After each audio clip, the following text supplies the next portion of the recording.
અથાણાં બનાવવાની સિઝન શરૂ થઈ ગઈ છે, તો તમે બધા કયા કયા અથાણાં બનાવો છો અને તમારા બધાના પર્સનલ કયા ફેવરિટ અથાણાં છે એ મને કમેન્ટમાં જરૂર કહેજો. મારું તો પર્સનલ ફેવરિટ છે ગુંદાનું અથાણું. તો આજે બનાવશું આપણે ગુંદાનું અથાણું, જે જમવામાં બહુ જ સરસ લાગે છે અને બનાવવું બિલકુલ ઇઝી છે. કોઈ પણ આ અથાણું બનાવી શકે છે, આમાં કોઈ જ મહેનત કે કોઈ ઝંઝટ બિલકુલ નથી. તો હવે સૌથી પહેલાં આપણે ગુંદાનું અથાણું બનાવવાની શરૂઆત કરીએ. મેં અહીંયા ખાટું પાણી હતું જે કેરી પલાળેલું, એમાં ગુંદાને 2 કલાક સુધી પલાળી દીધા છે. ઉપરના જે ઓલા હોય એ કાઢી અને પછી ગુંદાને પલાળી દેવાના છે. બસ આખા જ પલાળી દેવાના છે. 2 થી 3 કલાક પલાળી દેવાના છે અને પછી 2 થી 3 કલાક થઈ જાય પછી આવી રીતે દસ્તાની મદદથી ગુંદાને તોડવાનો છે અને તોડી અને પછી એક ચાકામાં મીઠું લઈ અને અંદરથી બીને કાઢી નાખવા છે, જેનાથી આપણા હાથ પણ ખરાબ ના થાય અને આરામથી ગુંદાનું બી જે છે એ નીકળી જાય. આવી રીતે બધા ગુંદાને આપણે કાઢી લઈશું. અને પછી મેં અહીંયા 2 જેટલી કાચી કેરી લીધી છે. મેં મીડિયમ ખાટી લીધી છે. તમને જો ખાટું ભાવતું હોય તો તમે થોડી વધુ પણ એડ કરી શકો છો, અને મોટી કેરી લ્યો તો એ વધુ થોડી ખાટી હોય. અને આને સારી રીતે વોશ કરી અને છાલને કાઢી લઈશું. અને પછી આપણે આ 2 કેરીને અહીંયા છીણી લઈશું. એક ગ્રેટરની મદદથી આપણી જે કેરી છે એને આવી રીતે છીણી લેવાની છે, જેનાથી આપણું ગુંદાનું અથાણું સરસ ખાટું બને, જેનાથી બહુ જ સરસ લાગે છે. અને આ કેરીનું પાણી જે હતું એને આપણે નીચવી લઈશું, જેનાથી નીચવી નાખીએ તો આખું વરસ આપણું ગુંદાનું અથાણું સારું રહે. નહીં તો પાણી છોડે તો મજા ન આવે, એના માટે થઈને.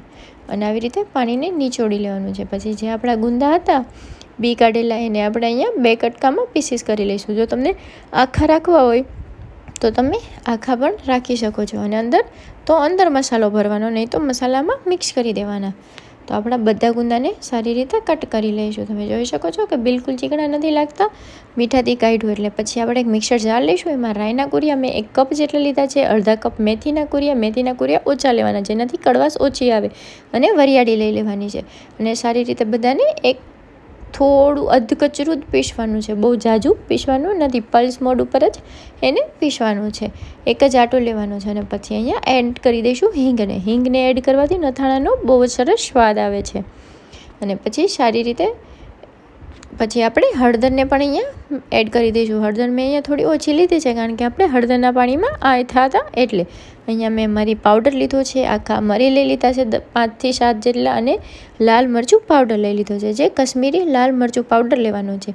અને જે આપણું કેરીનું છીણ હતું એને પણ અહીંયા એડ કરી દેવાનું છે. અને પછી ઉપરથી આપણે 1 કપ જેટલું કાચું તેલ જ લેવાનું છે, અને એને પણ અહીંયા એડ કરી દઈશું. જે મેજરમેન્ટનો જે નાનો કપ છે એ મેં અહીંયા લીધું છે. અને સારી રીતે બધાને મિક્સ કરી દઈશું. અને મિક્સ થઈ જાય પછી આપણે અહીંયા મીઠાને પણ એડ કરી દઈશું. સ્વાદ અનુસાર મીઠું લઈ લેવાનું છે. અથાણા થોડું ચડિયાતું મીઠું હોય તો અથાણાનો સ્વાદ બહુ જ સરસ આવે. તીખું સરસ હોય, મીઠું સરસ હોય, એવી રીતના હોય તો અથાણાનો સ્વાદ બહુ જ સારો આવે. પછી સારી રીતે મિક્સ કરીને અને જે આપણા ગુંદા હતા એને અહીંયા એડ કરી દેવાના છે, અને સારી રીતે બધાને મિક્સ કરી લેવાનું છે. તો આપણા ગુંદા તમે જોઈ શકો છો કે મસ્ત મિક્સ થઈ ગયા છે. દેખાવમાં બહુ જ મસ્ત કલર આવ્યો છે. તમે જોઈ શકો છો કે આપણા ગુંદા મસ્ત મિક્સ થઈ ગયા છે. હવે આપણે એને ઢાંકી અને 7 થી 8 કલાક છોડી દેવાનું છે. જો સાંજના કરો તો ઓવરનાઇટ સુધી ઢાંકીને રાખી દેવાનું છે, જેનાથી સારી રીતે બધા મસાલો અંદર મેરિનેટ થઈ જાય.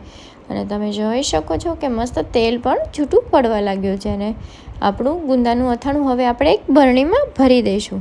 સારી રીતે પહેલાં મિક્સ કરી લેવાનું છે, અને પછી એક બરણી લઈશું કાચની, અને એમાં આપણું ગુંદાના અથાણાને આપણે અંદર ભરી દઈશું.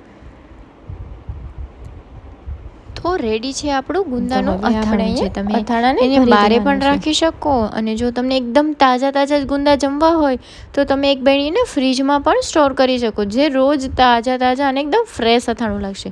તો રેડી છે આપણું ગુંદાનું અથાણું. જો વિડીયો પસંદ આવે તો લાઇક અને શેર કરવાનું બિલકુલ ન ભૂલતા. તમે બીજે જ દિવસે તમે એને ફ્રીજમાં સ્ટોર કરી શકો છો.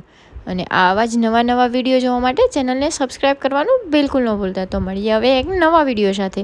Okay, bye. હર હર મહાદેવ.